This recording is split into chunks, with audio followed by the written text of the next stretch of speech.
Sit here with Honorable Kadri, video 8. You know, the thing about interviewing leaders is that sometimes we need to stop because they're leaders and they have engagements and plans. And I've noticed the difference when I'm interviewing leaders and when I'm interviewing other people. With a couple of the CTAs that I've already done, there are times we've had to stop because there are engagements that have happened. And as much as I've been buddy-buddy with you, I keep forgetting that you are the Honorable Consul from Estonia to Kenya. And you had some government-to-government conversations to have. So thank you for coming back to have conversations with us. No, it's all good. And you see, that's, I think, one of the beautiful things that happened with COVID is that now it's very natural to do those meetings digitally. I love it. Yeah. Okay.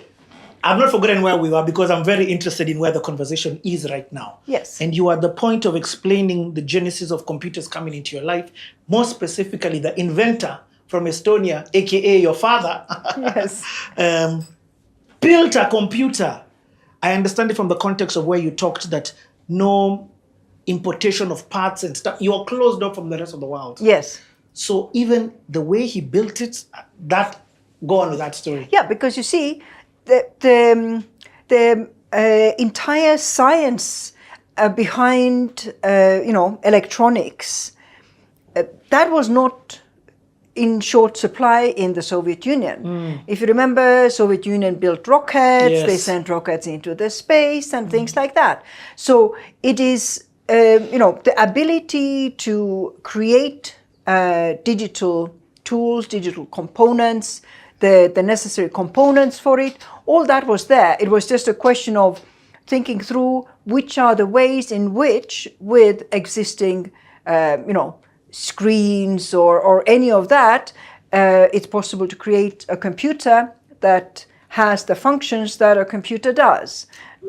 Kadri, that's nothing small that you've said, because there's not one way to skin a rat or skin a cat. Who came up with that saying? First of all, who was busy skinning a cat? But what I'm just trying to say is there's not one way to do something. And because one way is popularized doesn't mean it's the only way. Yeah. Of course, it may be later on become the most efficient and hence why the masses adopt it. But your dad figured out how to do the end product, but through a different route. Yes, yes. And you see, that is the entire concept of being an inventor. It means that there is a problem that you wish to solve, and you think of how do I arrive at that point in, and solving that problem. Yes. Because the problem was there was need for computers, there were no computers, hence let's create one, let's think how it is possible to create one without, having to wait until Soviet Union ends and some of these multinationals out there provide it. And so in very many ways, it then continues from there into, what would become the Estonian path to a digital society. But even that, before that, you talked about then that leading up to high school. Where high school, yes, of course. Where, yes, we in 80s, we were learning how to do computer programming. In DOS, language. So it wasn't MS-DOS, it was just DOS. It was DOS. Because we did not have Microsoft. MS, I know.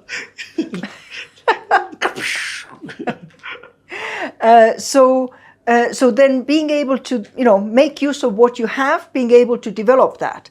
And one of the other things is Estonia was already a center, even during Soviet time, for different aspects of digital, crypto, cyber, being able to do various computations that were necessary. And so with that, when the Soviet Union left, the Estonian brains, the Estonian academicians, their knowledge, their ability to take on the next steps. My father was just but one of those players. He was not alone. And, there are many others in all these various fields who were able to then look at, where are we? What have we achieved? What capabilities do we have? within, and what do we want to achieve as a country. Okay. And that, the mindset of what we need, we will create, and we will create with the most economic manner. Yes, because it's not like you have banks of wads of cash just chilling for you to No. buy everything and anything. No. So even going digital, I keep saying in trainings, digital is a way to make things faster, easier, cheaper, more agile. But the word cheaper is what I use. Think digital first, because you're allowed to, the same end results, you can achieve them cheaper. Yes. So cheaper was one of the pillars or reasons as to why Estonia was looking to go the digital route. Yes, because as you correctly say, our economy was not doing well. We needed systems. We needed, like, for example, now if you say, okay, we need to cater for the country's need to gain services from the government. And you're looking at, okay, how many offices do we need to build vis-a-vis, let's create digital. How many people do we need to employ into, multiple offices vis-a-vis, let's go digital. Wow. So it was very, very clearly the fact that we needed to go digital, plus it was also the fact that our population is small. And the only way you're able to multiply your population is through digital tools. This was the perfect storm. Estonia was found themselves in a very difficult position, and that difficult position created an innovation and a solution that has catapulted them to be the leaders. Now, why I say that is because in every country's life, they are constantly faced with perfect storms. So this is not unique to Estonia. It's just an example of what Estonia did in a very difficult time. I mean, you are so poor. Finland was saying, oh yeah, don't worry, we've got old phones which, don't worry, they're not as old as your 21s, but they're old. While we upgrade, let's give you the handouts. Okay, in this time, 1994, I don't want us to pass 1994 to 1996 because this, I feel like, is a foundational time. Between 91 to 96, what's happening here is extremely foundational to Estonia's frog leaping. But where are you in life at this time? Oh, so in 1994, I was briefly in Estonia because I got married. And wait, Meg told me to make sure I ask this one. So she's like, tell us about the Mr. Man that you met. Okay, so he was doing his master's degree in urban planning, in architecture in Finland. Wow. And so he finished his course before I finished mine because I was doing bachelor's. Yeah. So he came back to Kenya. Oh my God, that's the kind of resource we had in urban planning. Yes. Okay, go on. And so he came back to Kenya, and I came to Kenya to do my research in social anthropology. What year is this the first time you 92. come to Africa? Yes, I came to Africa, to Kenya in 1992. I was 20 years old because why not? Okay. Kadri, you're going to jump to 94. Hell no. So I want to understand what, honestly, at that time when you come, are you blinded by love? But even despite being blinded by love, what are your thoughts on Kenya as somebody who is arriving from Estonia, Finland, America, of Kenya?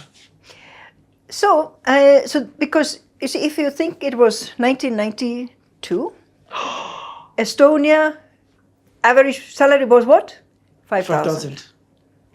Estonia was going through severe poverty, food shortages, etc. It was for me, Estonia and Kenya appeared the same. I did not see a major difference because also if you think 1992, Kenya had not yet gone through market liberalization. When in Estonia you had one type of tomato sauce on the shelf, so did Kenya. All the international brands had not yet coming to Kenya. 1992 was pivotal even in the fact that Kenya was having multi-partyism. Correct. The first elections were more than one party. Yes, and I was in Kenya during that time. and so being able to watch exactly how in some ways, Kenya was actually ahead of Estonia. Yeah. Kenya had independence for several decades. 1964, you're right. Kenya had many large industries in the country. So Kenya was ahead. Wow. And in terms of when you say Kenya, where did you come to? Nairobi? Nairobi, yes. You came to Nairobi? Yes, so I came to Nairobi. And yeah, I mean, I absolutely loved number one, I loved the fact that it was different. You see, the thing is, I like things that are new, that are different. I have that curiosity, which is like, oh, this is different. How fun! That's an amazing trait. And so, like 92, 93, there were some heavy rains, and I remember going to a place in Riruta. Satellite. There were no roads. And so you walk through mud, and every now and then your shoe gets stuck in the mud, and you fish it out, and you carry on walking. And I mean, this is something I don't get to do in Finland. I love it. And so I had absolute blast. Yes. Let me ask. Yes. How was it for you telling your parents, your friends, that you're going to Kenya? So what was that? Even that you are dating an African. So because I didn't make it a big deal, I did not see a reason to sort of prepare, guys, please, I want to warn you ahead of time, I saw no need for that. And so I really did not have a need to explain because, I mean, why? Wow. But mentally, didn't you just think and be like, okay, I may not have a lack of understanding, but I'm aware other people may. Or you were just like that? But I don't care if they do. I mean, it's their problem. It's not my problem. You're unique, Kadri. I'm being honest. I'm just like, I love it, and I love the mentality of it. You know what I mean? Not too many people are like that, and I wish more people are like that. In all things, because it would make the world a much better place. So, but did you get questions, and how did you then, if you did, how did you then, from friends, family, how did you get over that? So, I don't, okay, so number one, the first time when I was now coming to Kenya, because I was the one who had earned the money, I was the one who was paying with my money. Yes. Why would I need to explain it? So that's number one. But number two, it was also, I think, and this is where the one that probably struggled with it most was my grandmother. Okay. And let me explain why. Okay. So it was like this. So when I was small, I was probably maybe 4 or 5 years old there, because my grandmother also, she was amazing. She was doing tailoring and knit. She had amazing skills in all of that area. And so when I was 4 or 5 years old, she made for me a doll. And the doll had dark complexion. The doll looked like it was from Africa. And so for the longest time, my grandmother was, oh, can you imagine? I made for her that doll, and now look here.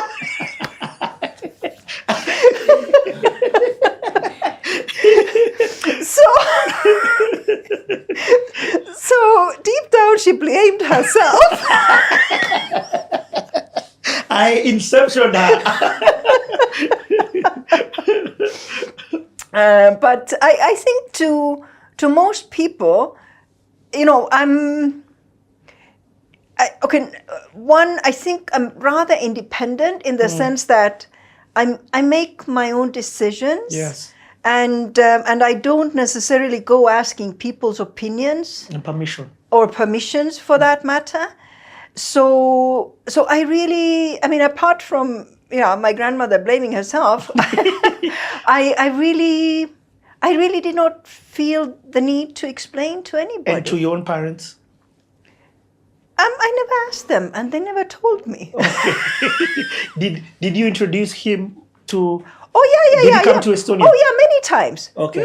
Many times. In fact, he absolutely loved going to the summer cottage and being helpful there. And I mean, yeah, he was absolutely part of it. It's sad that I have to ask these questions, but I ask them understanding that people have different opinions, and hopefully you sharing and you talking can, one, help people in interracial marriages, two, give context to people who may not be as open. And I'm not even talking about as open to in terms of entering relationships, but just from a judgmental perspective. So it's I love when I hear love wins. That's what I'm trying to say. Okay, you come to Kenya, you come home.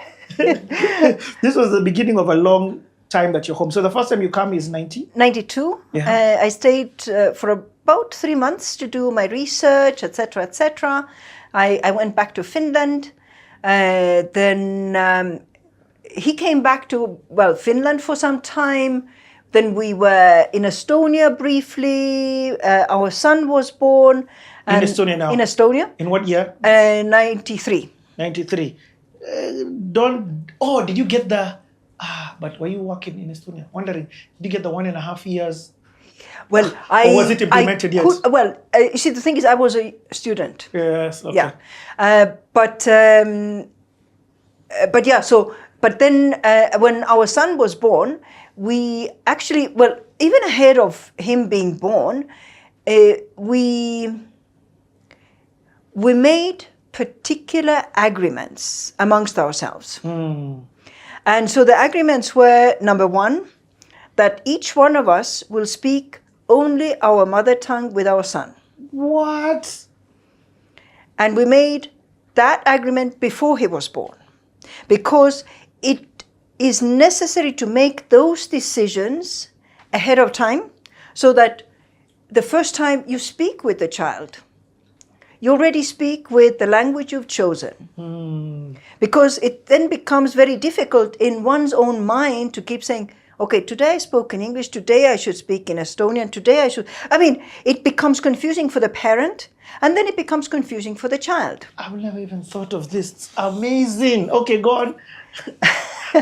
And so, it refers to one of the books here, because in Estonia there are more and more parents who grapple with that. Is a multilingual child a good thing or a bad thing? Yes. And so there's a chapter in this book about, my case study in terms of... Who wrote this book? So this is an Estonian who lives in Germany. So she's a scientist, but she herself also has a multilingual home, and different families have different challenges with it. And you can imagine this, because of the European Union and the accessibility of ease. I said the ease and the ease and accessibility that comes with being part of the EU. Yes. So there must be a lot of different nationalities married together. But you see, not all of them have that question of, I need to maintain my language. Oh, wow. And so this is why, even when we knew that at some point we will move to Kenya, I knew that in Kenya, I would bring up my son with having Estonian language. Yes. Even when there's nobody else in the entire Kenya for him to speak with in Estonian language, I will make sure he has the language. Did you even know of another Estonian who had come to Africa? No. Do you know any who's been here as long as you in Africa? No. I believe I am the Estonian who has lived the longest in Africa. Wow. I've lived in Kenya for 30 years. Yeah, you are a Kenyan. You're more Kenyan than Meg. You're older than her in terms of time you spent here. And yeah, so that was one of the decisions. I love that intentionality in parenting, especially from the So he would speak to him in Luo, Yes. and you would speak to him in Estonian. Yes. What did you call it in what's its purest form? Eesti keel. Eesti keel. Yeah. Okay. So does he know both, your son now? Oh yes, he does. Wow. And because he grew up speaking the two languages. Anyway, there are so many of these fascinating stories, but one of them was at some point in time I had a small cafe in town, and because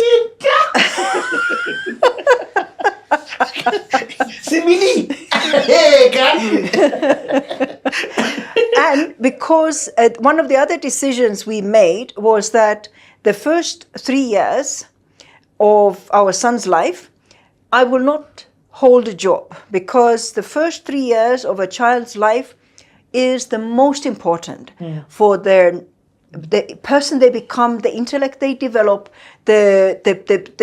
basically they Even are the EQ, a the emotional, sponge, yes, exactly, yes. all of that. And so for that reason, I went everywhere with him. If I was going somewhere, keeping a small cafe in town was quite simple.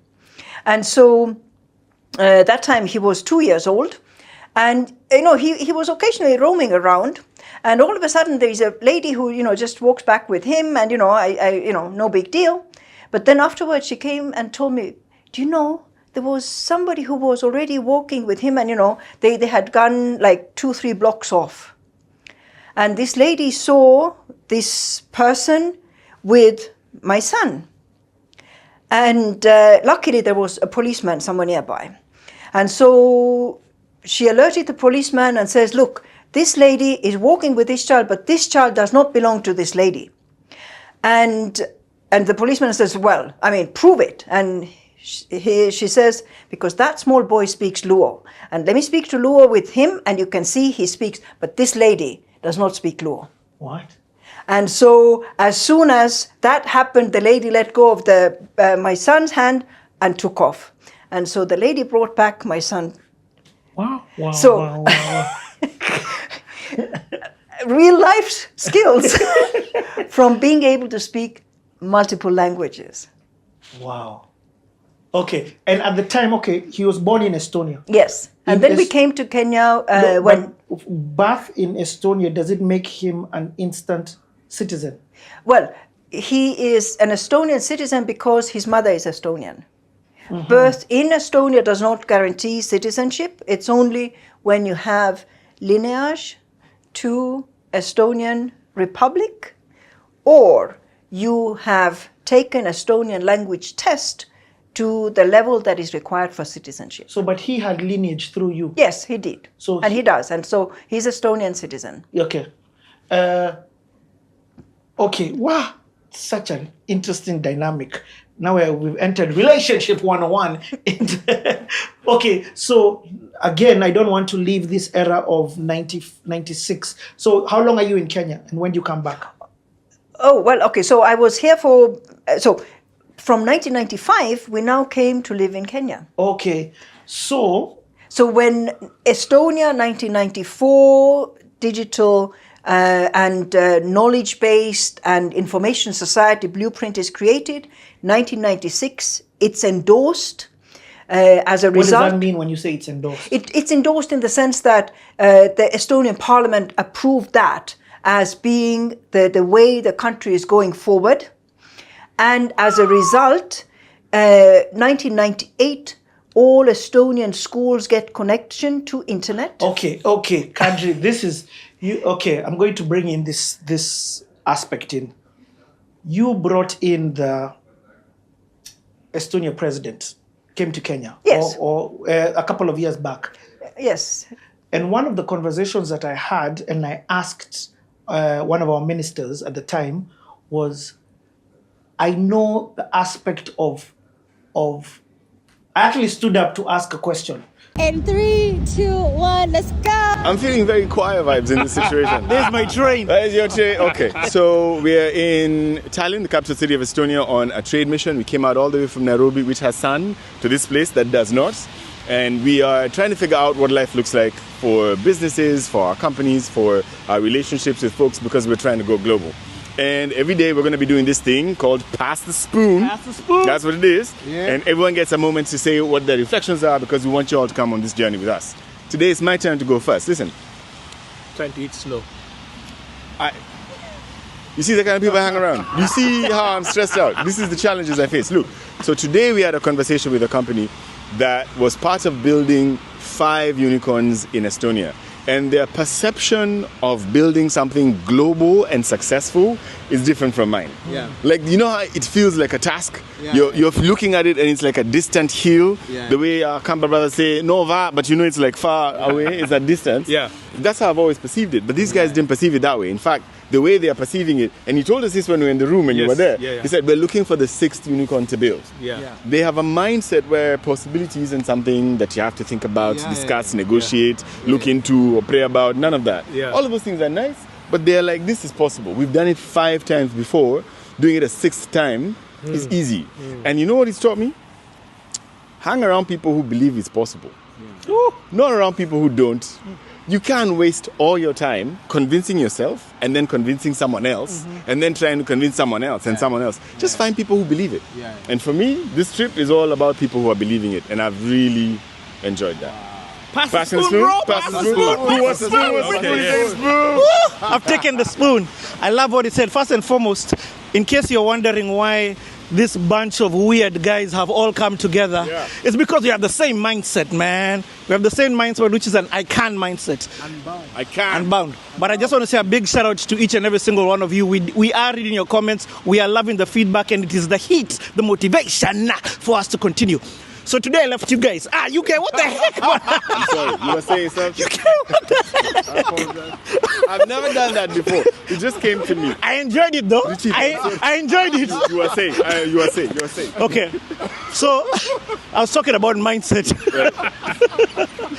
That's throwing you off. It's thrown me off. No, it's not thrown me off.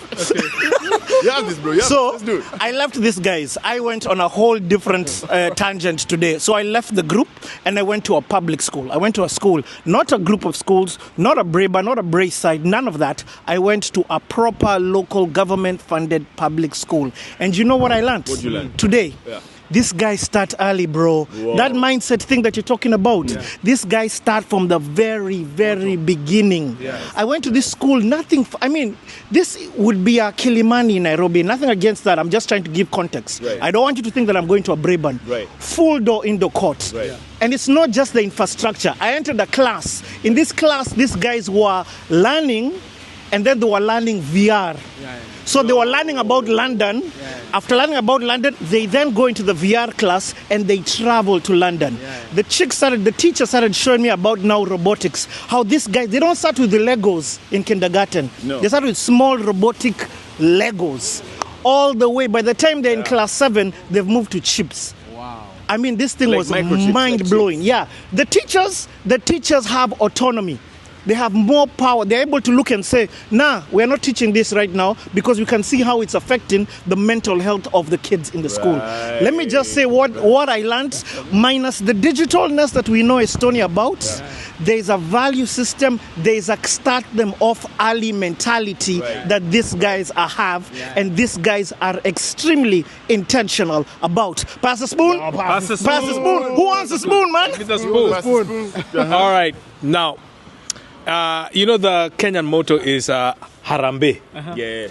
And the Kenya Sacco movement has really, really brought about development in our country. Right. It has done what banks were not able to do. I veil credit to that. That's right. But that thinking of cooperative movement is actually evident in these guys.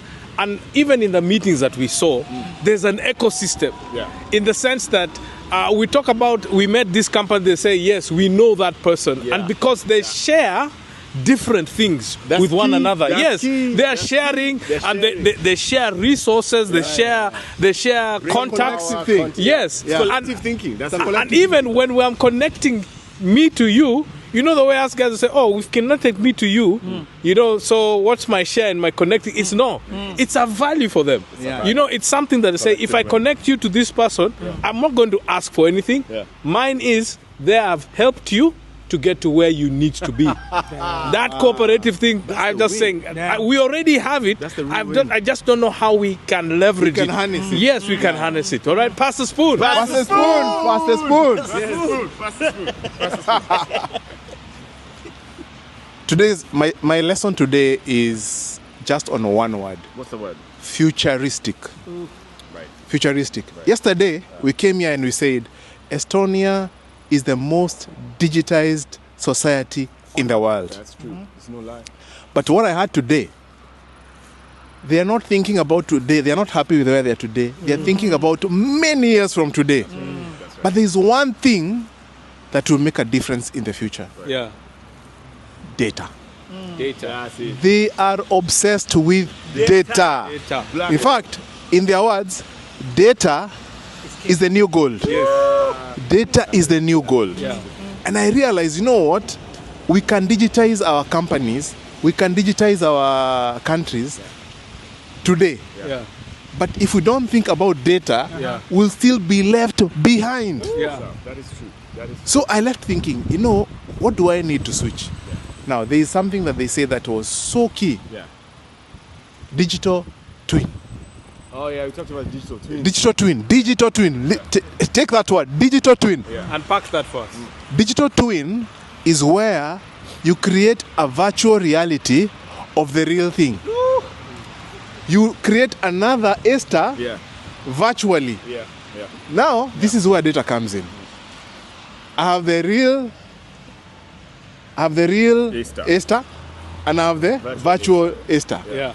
Now I start collecting data Yeah. from the real Esther. Esther. I see what is not working. That's right. Yeah. What is not working? That's right. Where are the bottlenecks? Yeah, that's right. And then before I adjust the real Thing. thing, adjust the virtual. I adjust Can I tell the you- virtual. You see how good? Hey, You know what this is? hey, wait, man. Wait. This is so good. Wait, man. Because we're gonna use it. Let me tell you. You start testing Yes. the virtual. Before you implement. You start seeing. one. You start seeing the future Esther virtually, and then when you perfect it, you go and sort out the real Esther. Bro, I'm not even cold. That's too much heat. You're You know, In the warmth right now. you see all these cities here. You see all these buildings here. Yeah. Over 40 buildings. Yeah. All of them. But plan. You can. They are in their 3D images. They can take you virtually through this city. They are changing the roads.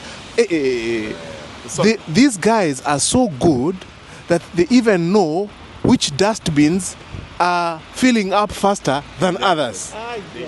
These dustbins, man. My God. All right. You know what? I'm So, very cold. Wait. So this is the lesson. This is not about Estonia. This is about our companies and our country And our data. and our data. Yeah. This is the thing. Today, think about this thing. Creating a digital twin of yourself, getting obsessed with data, and getting obsessed with refining yourself to become the very best. Yes. And creating the most futuristic company or the most futuristic city, whatever it is. Yeah. Digital twin is the way to go. Give it to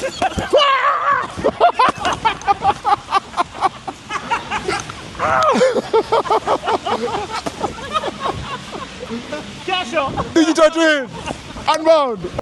The tagline on CTA, Cleaning the Airwaves, is you really never know people. You truly never know people until you take the time out to get to know people. We are here seated speaking to Julie and getting to understand her. We're getting to understand this side that we've seen yesterday or that you are going to get to see. And we're getting to understand the history of where that started from. Off camera, I kept saying normal is not normal. That's that decision you make to leave university to go and spend time with your grandparents, to me, looks exactly like what we saw yesterday.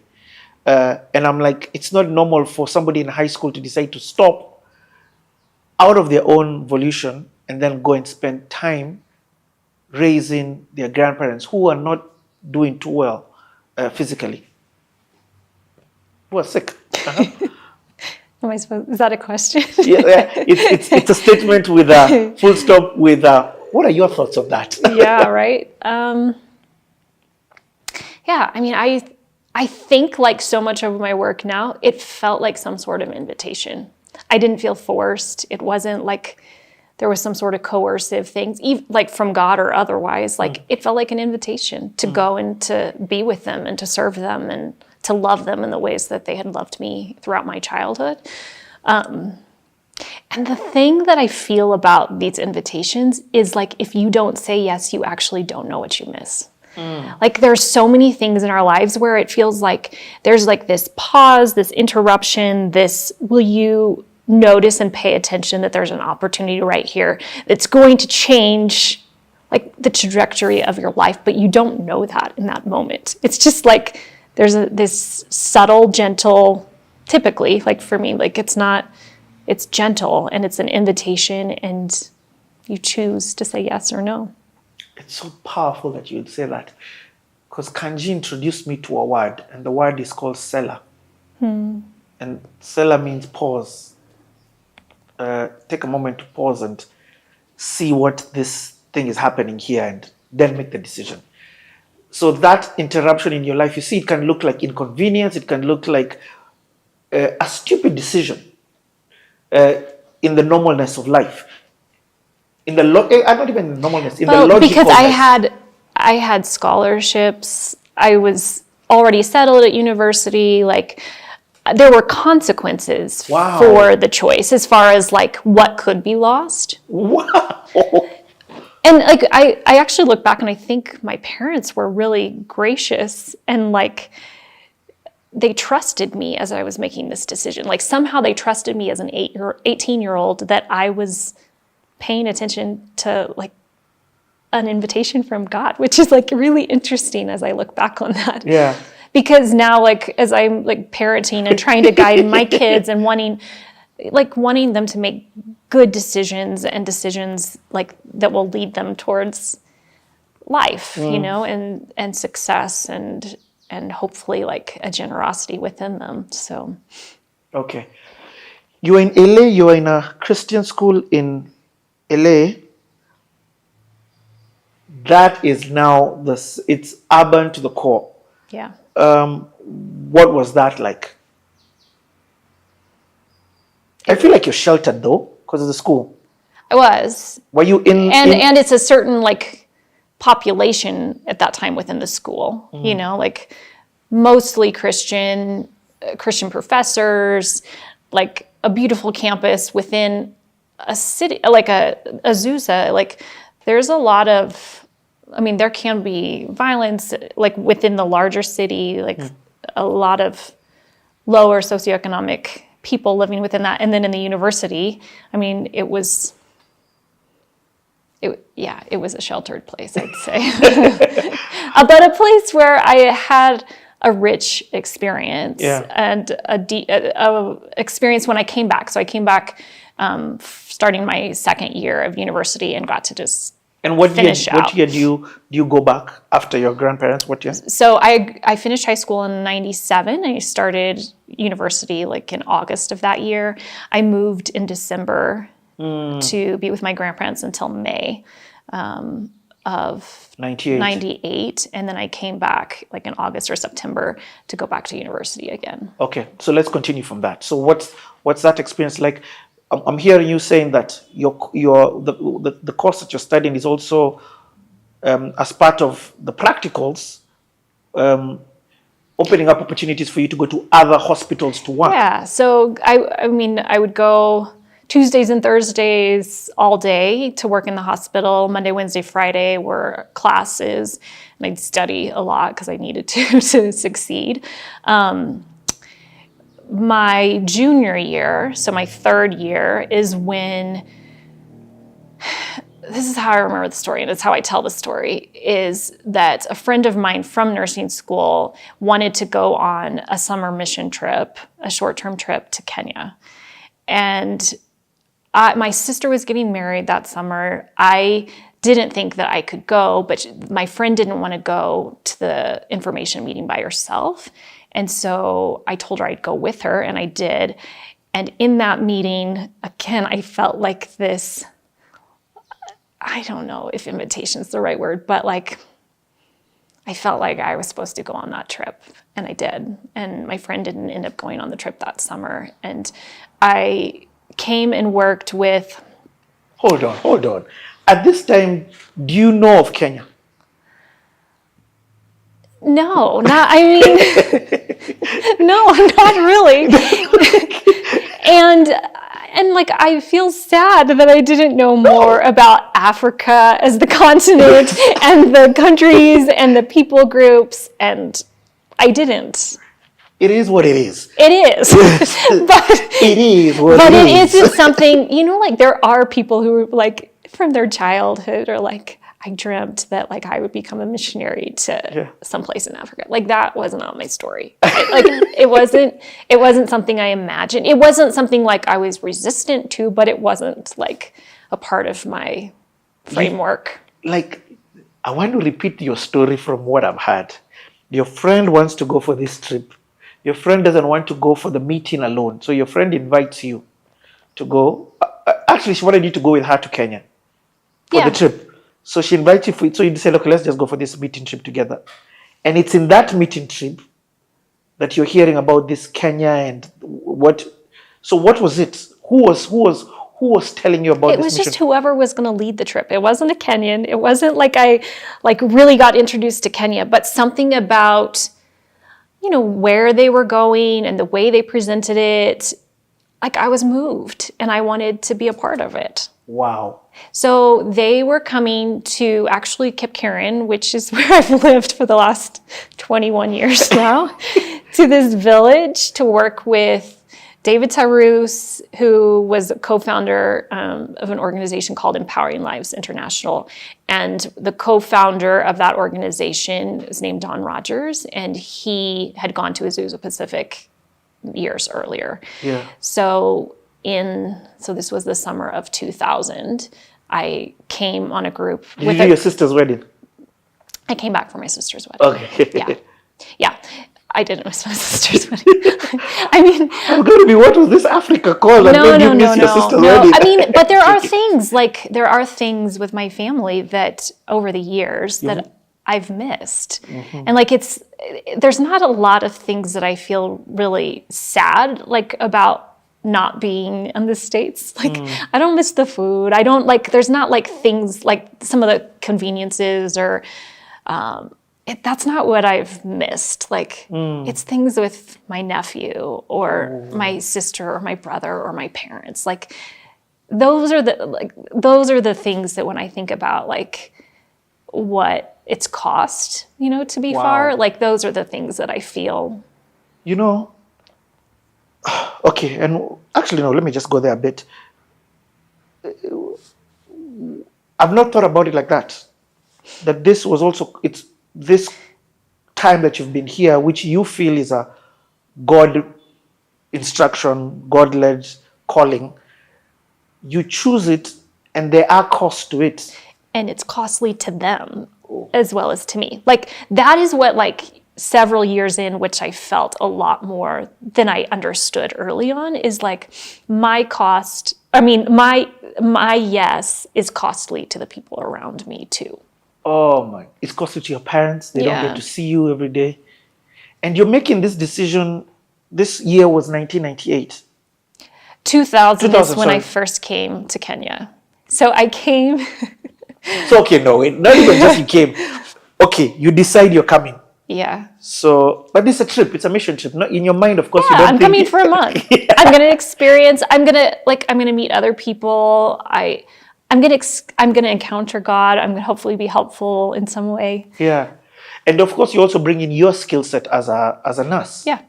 And I was the only nursing student on that team, so I just finished my third year of nursing school. How many people were you? There were 13. Wow. And when you're a young adult, you feel like you're older and more mature than you are. You look back and you're like, oh gosh, I'm not sure we were the right people to do this. And that's not actually to put down young I people. know, of I'm course. not putting down young Yes. people. I just look back and remember some of the things that, like, at the maturity level that I could understand things, like, and where years and experience have taught me, Yeah. like, oh gosh, like thank you for grace, because that was not like always the best, you know? That's funny. So, what preparation do you do to come? Do you now start educating yourself on Kenya? Yeah. Are you a bit scared? Yeah, but I feel like this is where, like, in short-term teams where, you know, I think there is rightfully some critique of, like, you're being taught by people who are also not from Kenya.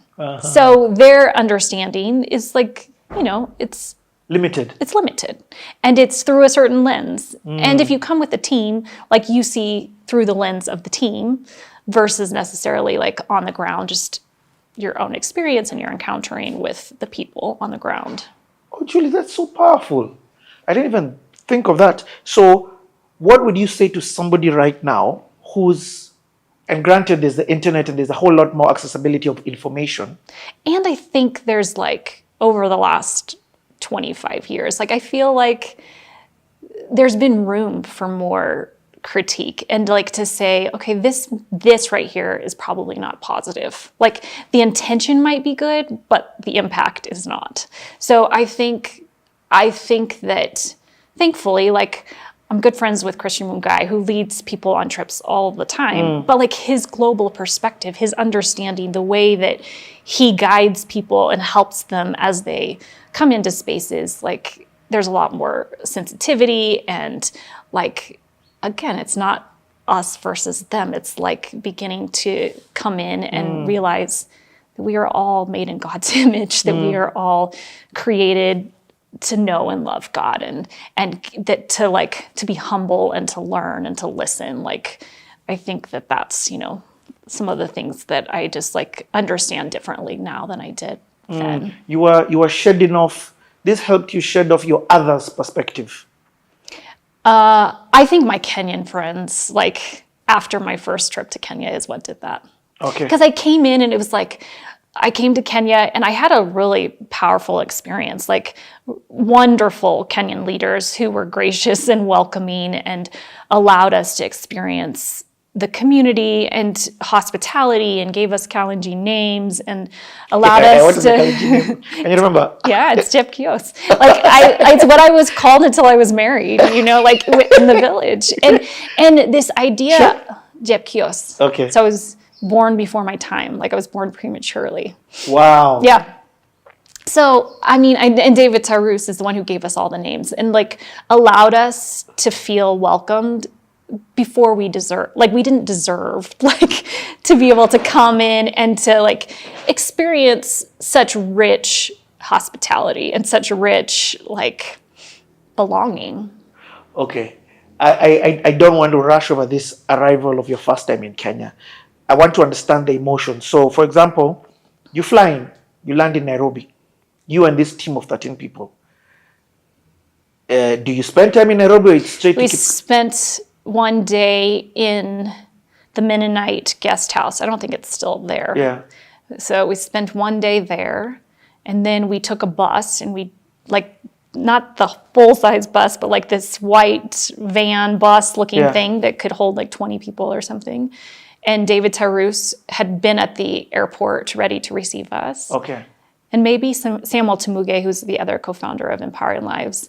So I believe the two of them were with us, and they drove up with us. And there was a warmth. There was, like, you're invited, like, you are welcome, like, thank you for coming. And I leaned in, and I experienced. I say, on this channel, I've got a show called the Diaspora Series, and it's mostly about Kenyans going to the diaspora. And there's something that Waithaka said, who I had on the show, that I've never forgotten until today.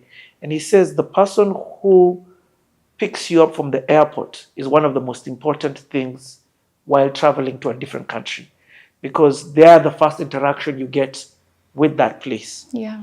So for you, I mean, yesterday I saw you with David, and this is a relationship that started 25 years ago. And he became like quickly. I mean, he had so much energy. Like that, me as an introvert, like I was trying to figure it out a little bit initially. I mean, he is one of the most remarkable people and leaders like I've ever been around. And my life has been deeply shaped because of his leadership, because of the way he loves his community and our community, the way that he can sit with someone who is coming to his home because they have no food, and he treats them the same as if he were to sit with the president. Like, he has that ability to be with people and to see their value and worth, and to listen. That, yeah, my life has like been deeply impacted, probably since the first time he came to the airport and picked me up with this group of others. That, again, like, I was coming for 1 month. Like, it was going to be 1 month of my life that I would have been shaped by. It could have influenced the way I did nursing, the way I engaged with the world. But like, I was really moved by, there was a lot of HIV in the community. So I was really moved by the suffering. I was moved by this idea that disease was causing so much stigma, so much fear, which was also true in the US. It wasn't like, it wasn't present there also, but I was like really, encountered it. I was moved by like the limited access in this rural village. Because you leave Nairobi the second day, Yeah. then you come to Eldoret, and you're aware that, oh, this isn't Nairobi, this is different. Because we didn't just come to Eldoret, we went to this village that wasn't even Chippewa. It was this other village where we slept in tents, where I tell David this often, like, we slept in tents. We had, the showers we took were like, they had put mabati like on 3 sides, and the 4th side was open to the maize fields. To the people. And I was like, there has to be a 4th side. Like, this is not right. But from morning to night, like, we were going into homes, we were visiting people in the community. We were like, it just felt like very, very different than anything I'd ever experienced before. And not in like, I don't know, there was not like pity, there wasn't like that kind of emotion, but I was deeply moved, and I was like so, I was taken by the people of Kenya. Like, joy, prayerfulness, celebration, but also like there was a level of suffering that I had not experienced before, with people who were dying from HIV and like on the floor of these, at the time, like mud huts, or just sickness without access to treatment. Like, I was really moved by that. There can be some judgmental aspect of the perception of the others. And I'm going somewhere with this. But what I love about Americans, especially at a certain age, they have this thing where they leave their country to go and get, especially this university stage. I've met so many who backpack. In fact, that's where I learned about it. I learned the phrase backpack from that. Shout out to Jeff. So I learned about backpacking through that. And this is why I'm saying this. You left America to come to Kenya, not to go to holiday in Mombasa. Are you getting? What is that mentality when a lot of Kenyans are leaving Kenya to go to other countries? It's holiday based. Well, I mean, I think there was something like within the Christian universities, within the churches, where there was this mission-mindedness, this short-term mission-mindedness of going to another place, and how could we help? How could we, I mean, and there's been critique of it, of like this white savior mentality of like, we can go and we can take Jesus to the people through Vacation Bible School, or we can do it through medicine, or we can do it through these different things. So, it's not all bad or wrong, but there are aspects of it that I think really have to be like evaluated and processed, and like, with the evolution that's happening, especially because now it's Africans going which we need. Yes. So I think like I the older I get, like, it's not really, hopefully, it's not really being judgmental, but it's being more like, there is a criticalness. I don't know if that's a word. There's there is something that I feel like we need to be asking the right questions. We need to make sure, like, that if we're sending a team, that there is something ongoing on the ground that, like, you can come and participate. So, like, for Living Room, like, we invite people to come from Kenya, beyond, like, if Nairobi wants to come and visit, like, there's opportunity for that. But we're not creating something for people to come and do. Like, I feel like if there's a large team, it feels like a circus is coming through. So it's like, no, you can come, you can help fold laundry, you can help wash dishes, you can cut tomatoes, you can stand alongside of our team and support what we're already doing, but we're going to do it whether you're here or not. So I feel like that is, like, kind of what, like, we've evolved into a place of, like, this is Kenyan led, this is Kenyan run, which I recognize, like, I wasn't born in Kenya, but, like, 20 years in, like, this is how, like, I value it and want, like, not to think that if someone comes from the outside, you know, from anywhere in the world, like, that they're bringing something more valuable than what's already taking place. The support is so valuable and appreciated.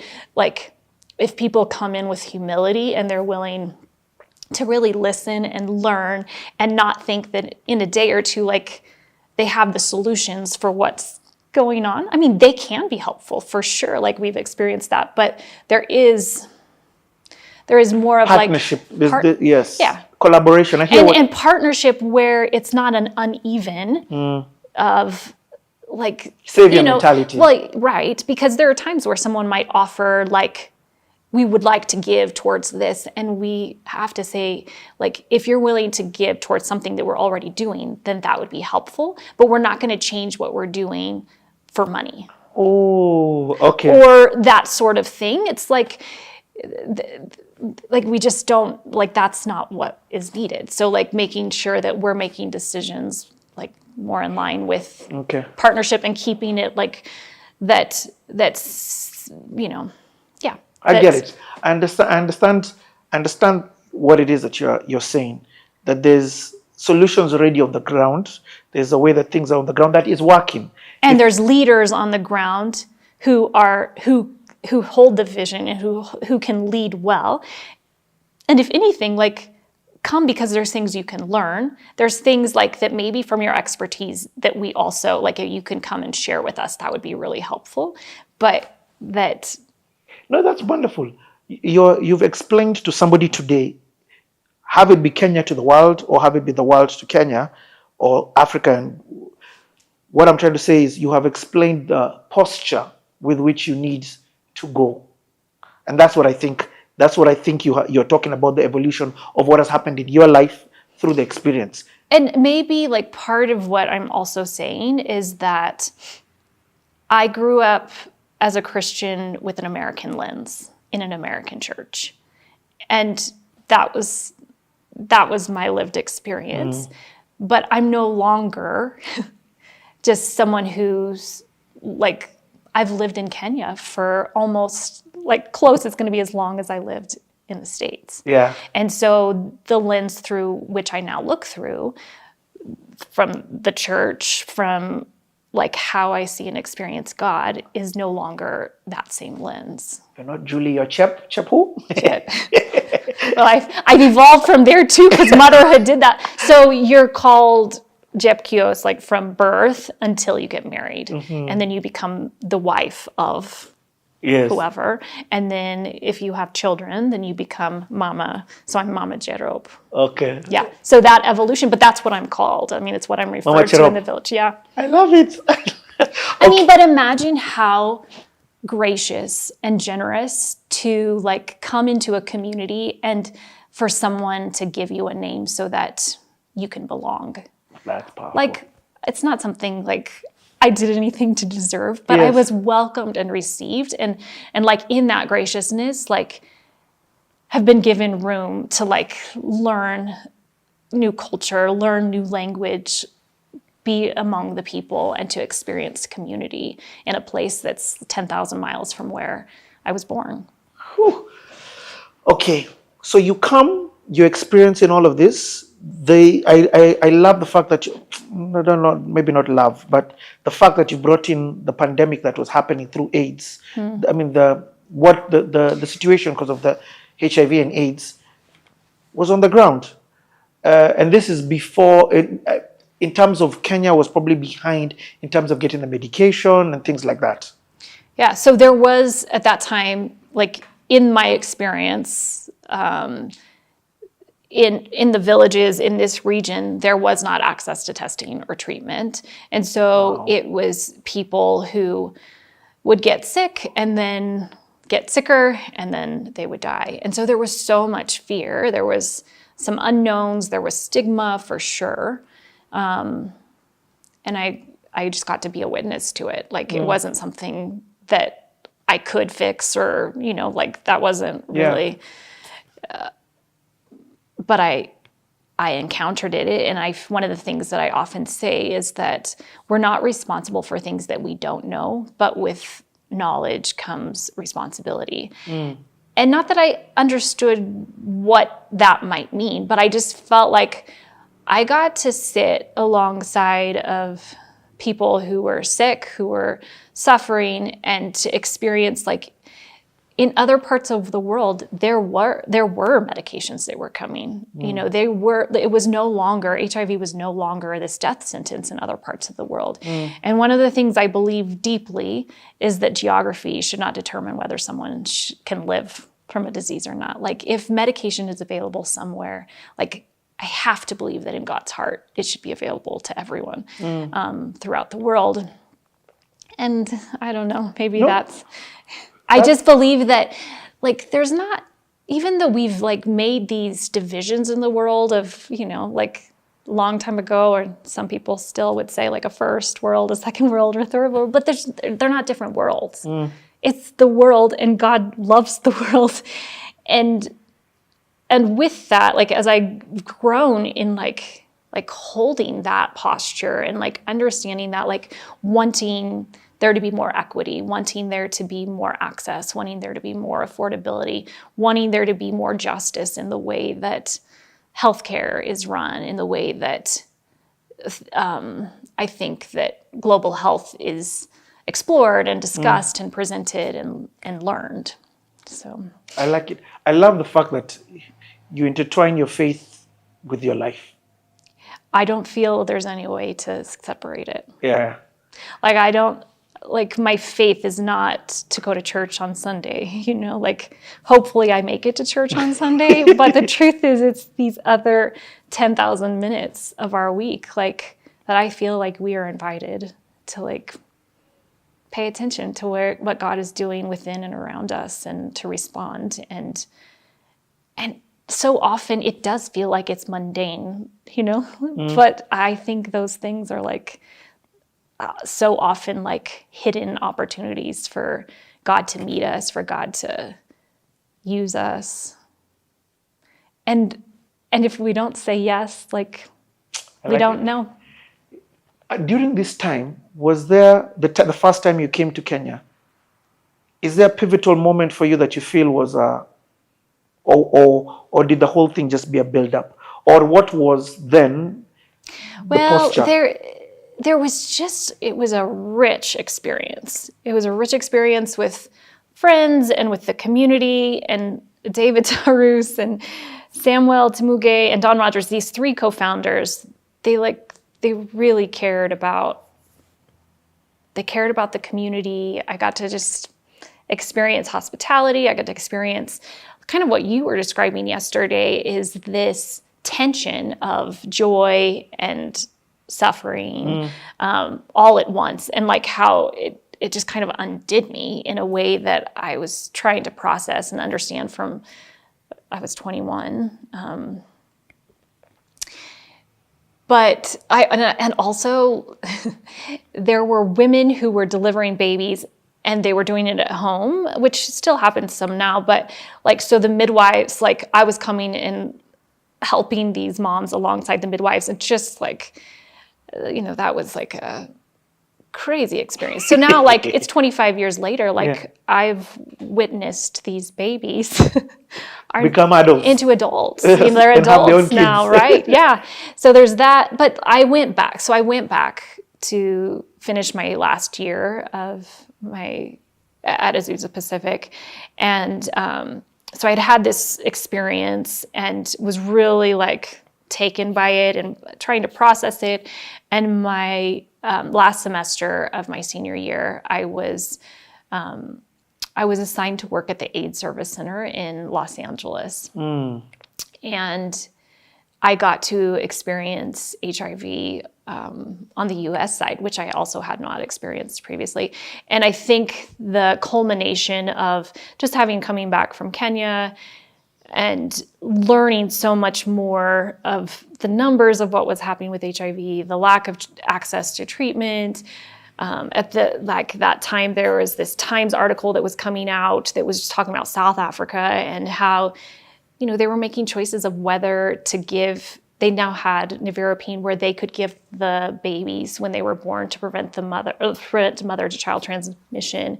And they were making choices whether to give it or not because there were so many orphans that they just felt like maybe like it's better if they just die so that we don't have more orphans. Like those were the things that were like breaking my heart and like moving me deeply and thinking about like I knew like this is not something that I was gonna fix, but like could I somehow be a part?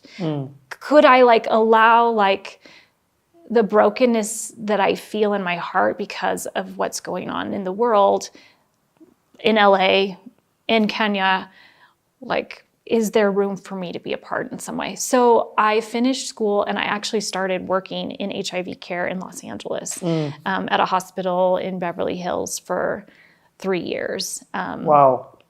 Yeah, so it's the hospital is like known as the hospital for the stars. So it's called Cedars-Sinai. It was really this beautiful hospital where I got to learn alongside of these incredible nurses who had been doing AIDS work for many years. And, I was this young girl who just finished school at a Christian school. And now I'm going into AIDS work in LA. And they welcomed me. They let me like learn alongside of them and all of my like naivety or, like it was an incredible experience. But the whole time that I worked there, I wanted to come back to Kenya. For real? Yeah. So after a year, I said, okay, if I'm going to go back to Kenya, then let me become a nurse practitioner. Let me do my master's. Let me like learn more so that whatever I learn, I can be more helpful, hopefully. So I continued to work nights. I was hanging out with our Kenyan friends like throughout this time. So now at this time, have you met? Yeah, I knew all the Milele guys. When did you meet Milele? So I met Kanji and Maura. We called him Harry. I met them both in 2001. And then that's after you've come back from Kenya. Kenya. So they had to listen to me talk about like I thought everyone should know Kip Karen or the village of Shibaiwa should just be known. And they're like, we don't know where that is. And they were so like, they were so good to me in that they just made it like we don't even know where that is, they didn't help me there's like we're from Nairobi, like this is what we know, like you can keep going to your village but we don't really want to go there. It was fine, so I was friends with them and then I met Christian and Kaima and so I was working nights at the hospital. I was going to school during the day and then I finished. Were you doing music together? Anything musical together? Not really. Oh, no, I mean, I was singing some, but not so much in this season. Okay. Yeah. No, they were doing all of their like boy band traveling the country and and then I in 2004 I finished my master's and I asked Empowering Lives, the organization that I had traveled with, well, I'd done short-term trips in 2000, 2001, 2002. Short-term to where? Kenya? To the same place. I always No. came back. So wait. Hey! I'm not trying to skip over, but this is a long story. Yeah, it is. That's what CTA is. CTA is long. But it's everything is connected. So over the 2000, from the first time you came, you made it a habit to keep coming back every year. I did. For like a month, I came. And you'd straight to Kipkaren, same place. It's all I knew. It's all you need. I mean, around Eldoret, but yes, Yes. Karen was the place I kept coming back to. And now you started, of course, still offering your nursing services. Yeah. Why did you keep coming back? I'm trying to understand that. Well, I really loved the community. I loved what Empowering Lives was doing, and I had been reshaped, and I wanted to come back. It wasn't finished, and I don't know. I don't know. It's hard. It's hard 20 years later, and having lived here all that time, to try to remember exactly what kept bringing me back. But after the first trip, I looked forward to when I could come again. And did you come with the group or sometimes? So in 2001, I came with another Azusa Pacific team. And then in 2002, I came with my dad, and I came with a couple friends. And I don't even remember, but I think my dad and another pastor were teaching like a pastor's conference maybe. And I was doing some nursing stuff. Still in Kipkaren. I love it. No, but aspects of leadership is even influence. I think it's John Maxwell who says leadership is influence. So now you're beginning to influence your surrounding, your community, your friends. For sure. To come to this place. Meaning you're talking about this place when you go. I didn't ever stop talking about this place. I didn't understand how probably obnoxious I was. I was so moved and taken by this place and this people. And what are your parents saying? Because I'm sure they can see. This girl is going back. This girl is... No, they did. And I think, they would have to speak to this, but I think everybody was like, she just has to keep going until she can get it out of her system. Even my grandma was like, if you need to go for a little while, go, but people need help in America too. That was really her perspective. And she had some really strong beliefs about me living in Kenya, but but it was something I really longed for. Even I think my Kenyan friends were just like, Anarudi yote. What is she doing? And they didn't always say that, but there was definitely okay, well, I think she's going back to Kipkaren again. Oh, kina kanji. But when I moved here in 2004, Kanji was already back in Nairobi. So he and Wendy were engaged and dear, dear, dear friends. But from the very beginning, when I thought I was coming for a year. So in 2004, I signed up to come for a year.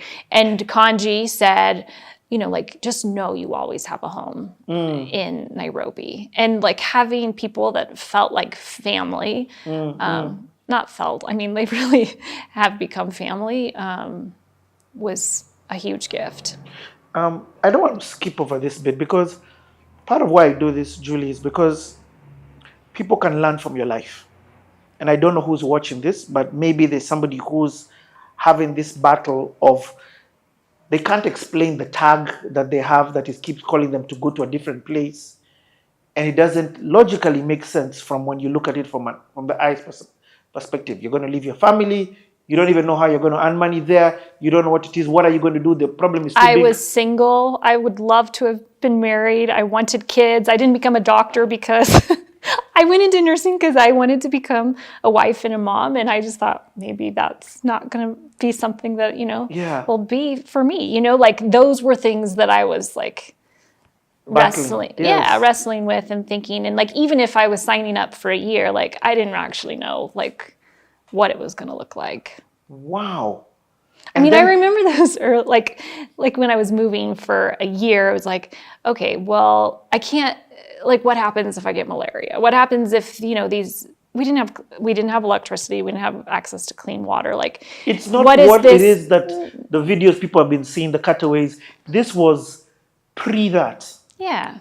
So it was 20 years ago, and like it was.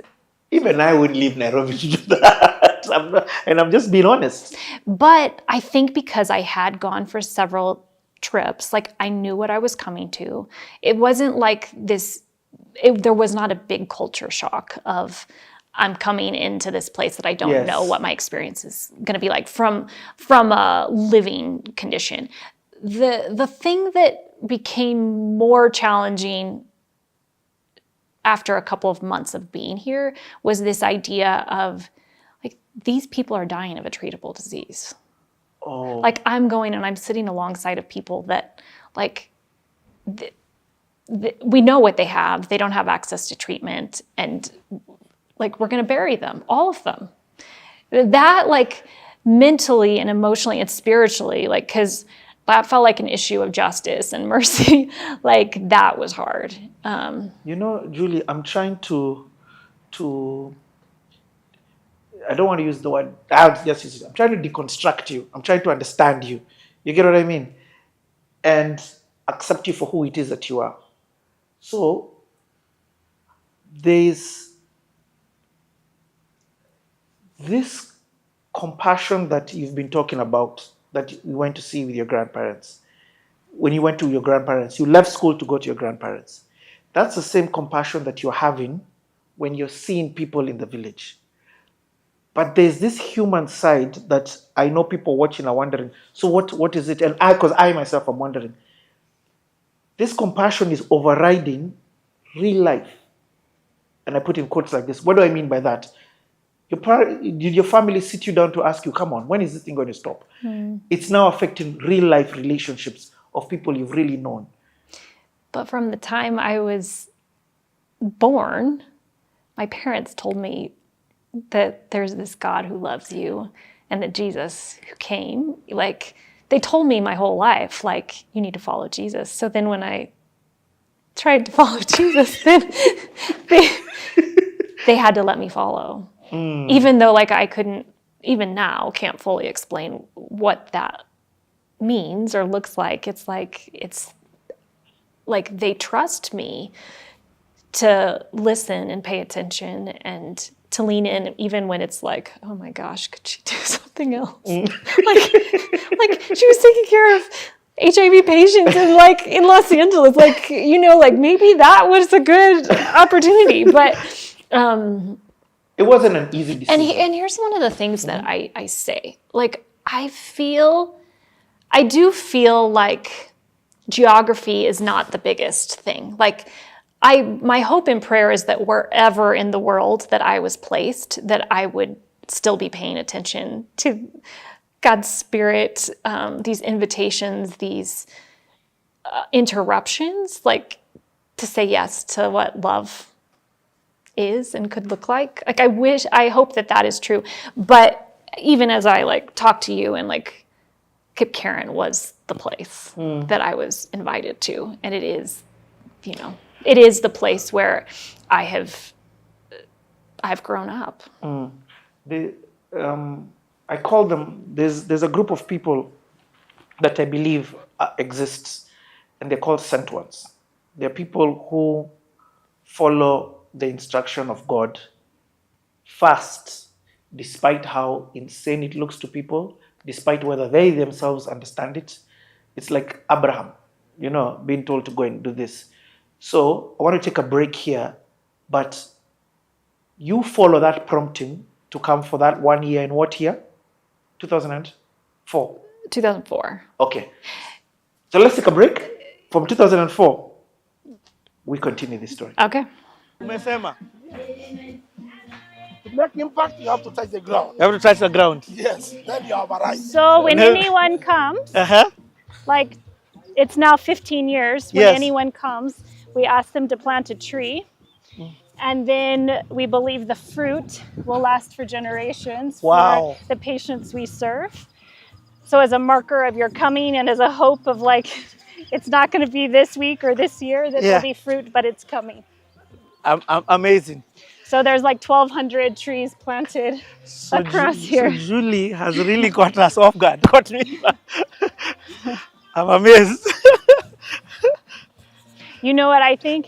I think it's disarming to be welcomed. It is. And I think the things where it feels like there could be separation, like it breaks it down quickly.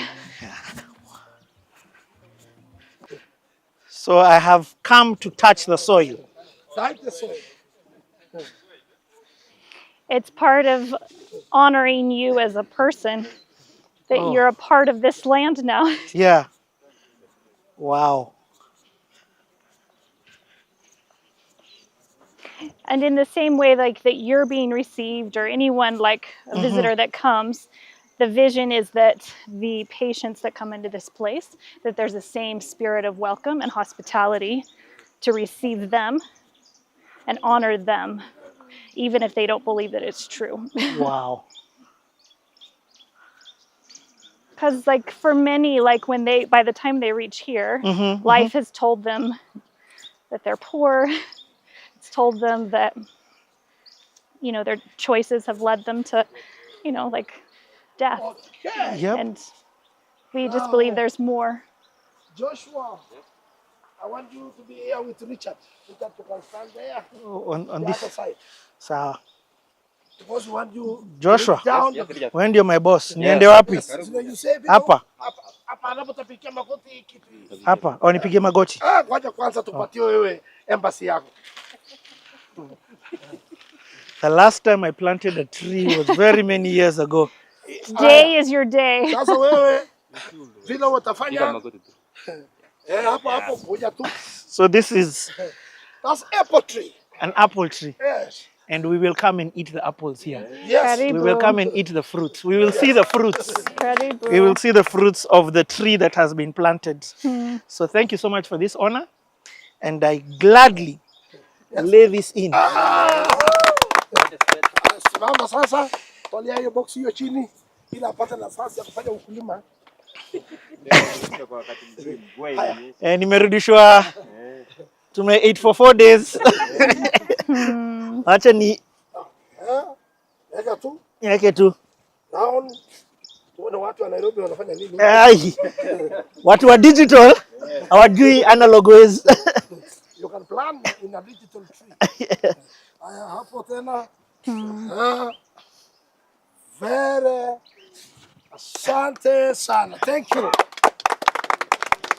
Aya. Asante. Tume maji. Asante sana. Chochote ambao unapanda lazima umwagilie Maji. Yes. Water is na life. kama umemwagilia maji lazima urudi upalilie. Aendelea. Asante sana. Na msikule hii bila mimi. Msikule hii bila mimi. Utaita wewe. Utakuja lonja alafu tuoneshe vile nakulu. More? What's our timeline before this will produce fruit? That is about 18 months. Okay. Oh, 18 months. That gives you a timeline. That's sooner than I thought. 18 months tutakuwa hapa. So we'll put a plaque here. We need to know, do you want it to say your name or cleaning the airwaves? No. Cleaning the airwaves. Then it will say cleaning the airwaves. I am because it's not just me who's come. I am filming this so that I bring everybody who's watching this from across the world. Yes. The tree that they know that they've planted. Yes, I just represent them. Okay. Yes. Asante sana. Yeah. Thank you. Saidia nani? Haya nawisha sasa. Okay, Pastor Peter, can you bless the tree of Sure. Yes. Cleaning Yes, where the airwaves. I'm a CTA. CTA. Yeah, CTA. Baba, wewe ni Mungu. Tunajua ya kwamba ulipoumba mbingu pamoja na nchi, kuna shamba la bustani, shamba la Edeni uliotenga hapa duniani. Na shamba ile Jehova Mungu wetu ulikuwa umeitakaza na matunda aina nyingi Jehova. Mungu ilikuwa ni makusudi njema for the children of Israel, and especially our first parents, the Adam and Eve, just to enjoy in that garden. And here at Kimbilio Living Room, we know that this place has been designated just to plant the trees, different trees, but especially the fruits. And Father, today I know the clear the airway team representative has been here, just even to come and even plant this tree, to come and even witness what we are doing in this place, about the lives of the people that are really transforming towards hope. We want to thank you, Father, and especially for this tree, this fruit tree. We want to pray that Mungu wetu endelea kuinawirisha, iweze kumea, itoe matunda, ambaye katika matunda hayo afya itaimarika katika jina la Yesu Kristo. Na kikundi hichi cha Clean the Airway, Mungu tunaombea kwamba inapofikia dunia mzima, Baba, mapenzi yako mema yatendeke. Sante kwa sababu ya kiongozi Richard pamoja na kikundi chake, afya njema iweze kuwatosha. Kwa wakati huu tunajua ya kwamba mti huu ya matunda inaenda kumea na hata kutoa matunda yaliyo mema yafaayo afya yetu, na ni Mungu wetu, najua kwamba utatutendea kulingana na mapenzi yako. Ni kwa Yesu Kristo tunaomba tukiamini. Amen. Amen. Now for our staff, now you know, cleaning airwaves, ikahapa. Now you will come always, and this when we want to think about the people who have also done impact in our society.